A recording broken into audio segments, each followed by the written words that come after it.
Our country, like every country, has found itself in the teeth of the gravest pandemic for a century, imposing heartbreaking sorrow on families across the world, with more than 127,000 lives lost in the United Kingdom alone. And our grief would have been still greater without the daily heroism of the men and women of our National Health Service, the protection of our vaccines, already in the arms of over 2/3 of adults across the UK, and the dedication of everyone who has followed the rules and sacrificed so much that we cherish.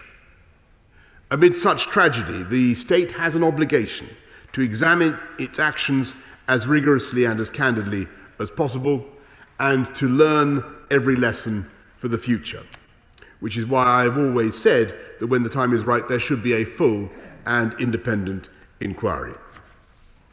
So, Mr. Speaker, I can confirm today that the government will establish an independent public inquiry on a statutory basis with full powers under the Inquiries Act of 2005, including the ability to compel the production of all relevant materials and take oral evidence in public under oath.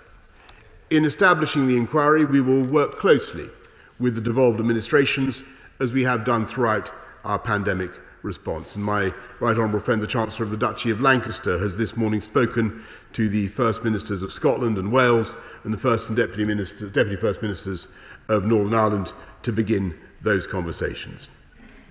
Every part of our United Kingdom has suffered the ravages of this virus, and every part of the state has pulled together to do battle against it. And if we are to recover as one Team UK, as we must, then we should also learn lessons together in the same spirit. So we will consult the devolved administrations before finalising the scope and detailed arrangements, so that this inquiry can consider all key aspects of the UK response.